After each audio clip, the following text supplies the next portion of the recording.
Beaucoup de professionnels confondent en réalité la compétence technique et la capacité de conseil. C'est très important dans notre environnement où on a des professionnels qui sont très compétents.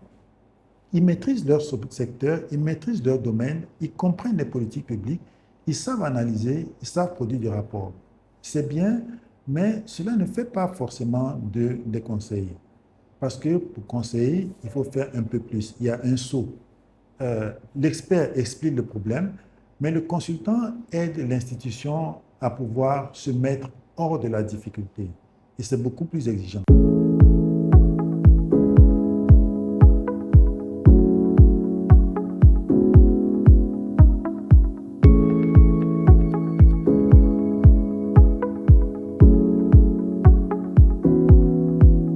Bonjour et bienvenue dans ce podcast où nous parlons du métier de l'ingénieur conseil. Aujourd'hui, je voudrais parler d'une confusion très fréquente dans notre environnement professionnel. Je suis Didier Akoé, directeur du bureau d'études AC Expertise basé à Yaoundé au Cameroun. Et je souhaite aborder avec vous une confusion que beaucoup de bureaux d'études, beaucoup de projets, des administrations, des bailleurs font très souvent. C'est une confusion entre l'expertise et le conseil.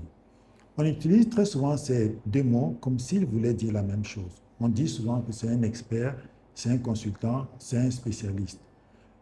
Mais en réalité, ce n'est pas la même chose.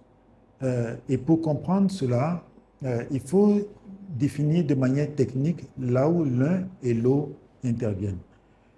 La première vérité, c'est que l'expert et le conseil n'interviennent pas au même moment. C'est probablement le point le plus important. L'expert intervient au début, d'abord, et le conseil intervient par la suite.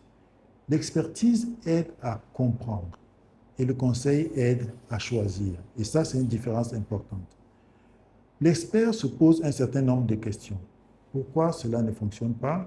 Où se situe le problème? Quelles sont les causes et quelles sont les options possibles? En d'autres mots, l'expert éclaire sur la situation. Il produit une certaine compréhension, il structure le problème, il rend les choses lisibles. C'est fondamental. Mais ce n'est pas suffisant. Pourquoi? Parce qu'à un moment donné, une institution n'a pas juste besoin de comprendre. Elle doit, après avoir compris, décider. Et c'est à ce moment que le conseil commence. Le conseil commence donc là où l'analyse ne suffit plus. Il commence après donc l'expertise, car il faut faire des arbitrages. Et arbitrer, ce n'est pas juste choisir une option, parce que dans la vraie vie, c'est beaucoup plus compliqué. Une décision se prend dans un environnement qui est mouvant. Il y a des contraintes budgétaires, des contraintes administratives, des contraintes politiques, il y a des résistances humaines, il y a des délais, il y a des équilibres très souvent fragiles. Donc, même si vous avez une excellente solution technique, cela ne veut pas dire que la bonne solution est juste de l'appliquer. En fait, la différence peut se trouver dans cette phrase. L'expert peut dire, voici techniquement ce qui est pertinent.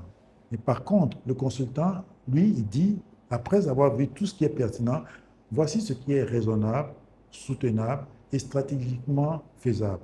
Ce n'est pas le même métier, ce n'est pas la même chose et ce n'est pas le même métier. Euh, Beaucoup de professionnels confondent en réalité la compétence technique et la capacité de conseil. C'est très important dans notre environnement où on a des professionnels qui sont très compétents. Ils maîtrisent leur secteur, ils maîtrisent leur domaine, ils comprennent les politiques publiques, ils savent analyser, ils savent produire des rapports. C'est bien, mais cela ne fait pas forcément des conseillers.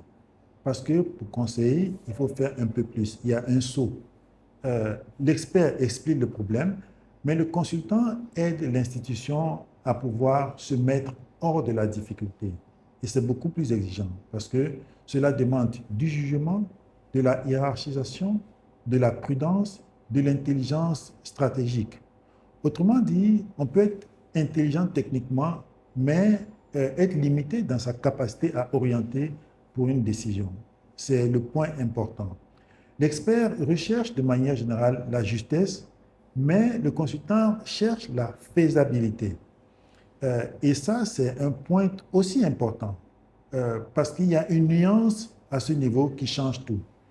La solution peut être, comme je l'ai dit, bien techniquement parfaite, conforme aux standards et pourtant inapplicable dans un contexte réel, dans la vraie vie. Parce que la solution peut être trop ambitieuse, socialement mal acceptée, budgétairement irréaliste ou administrativement difficile à implémenter. Et donc, dans ce cas, le consultant, lui, ne travaille pas seulement sur la qualité de l'idée, mais il se demande comment transformer cette idée en bonne décision applicable. Et c'est là la partie particulière du métier du conseil. On prend un exemple. Dans le cadre d'une réforme fiscale, on peut dire un expert a fait le travail, il a analysé les dysfonctionnements structurels, il a identifié les faiblesses, les distorsions, il a fait un benchmarking entre plusieurs pays. Ensuite, il peut proposer des options, notamment élargir l'assiette fiscale, moderniser l'administration fiscale, revoir certain nombre de taux. Tout cela est utile, c'est pertinent, mais on est encore dans l'expertise. Et après, la question qui se pose, c'est quelles réformes faut-il vraiment mettre en place? Comment tout cela peut s'implémenter dans la vraie vie? Est-ce que c'est techniquement, c'est politiquement acceptable? Est-ce que l'administration peut réellement mettre ça en place? Est-ce que cela ne va pas provoquer un rejet par les administrés, par la population? Et qu'est-ce qui peut, dans tout cela, qu'est-ce qui risque de déstabiliser le système? C'est là où le conseil entre en jeu. Et son idée ou sa position, c'est maintenant de pouvoir aider à choisir intelligemment dans toute cette complicité, sur ces questions qui sont posées. Donc, dans beaucoup de missions, la partie la plus difficile n'est pas d'identifier le problème. La partie la plus difficile, c'est de pouvoir identifier le problème dans un contexte précis et les solutions à mettre en place. Parce qu'à ce niveau, on ne parle plus uniquement de technicité, on parle de responsabilité. Le consultant, lorsqu'il conseille, engage quelque chose de plus profond. Il influence la décision, il permet de choisir, donc de faire des choix. Il participe à la mise en place institutionnelle d'une activité. Cela demande une maturité beaucoup plus importante que l'expert. Donc, en fait, ce n'est pas uniquement quelqu'un qui sait, mais c'est quelqu'un qui sait jusqu'où il faut aller.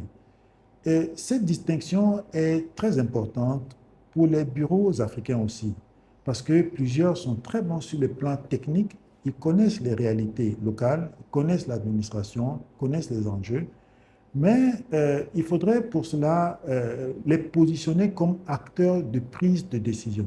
Et cela est important, parce qu'il ne suffit pas de proposer de très bons diagnostics, euh, mais encore faut-il être capable d'aider à faire ces bons choix.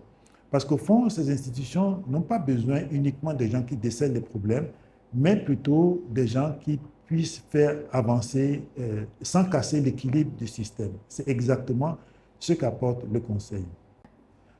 Alors, s'il y a une seule idée que je souhaite vous laisser aujourd'hui, c'est celle-ci. L'expertise est claire, mais le conseil oriente. L'expert aide à comprendre, mais le consultant aide à choisir. Et entre comprendre et choisir, il y a un espace important. Donc, en guise de conclusion, je dirais que avoir raison techniquement ne suffit pas toujours pour être utile stratégiquement. C'est la différence entre l'expertise et le conseil. Et au fond, le vrai métier du consultant n'est pas seulement d'analyser, c'est de transformer l'analyse en décision applicable. Et honnêtement, c'est là que commence le vrai niveau, le haut niveau dans ce métier. Je vous remercie.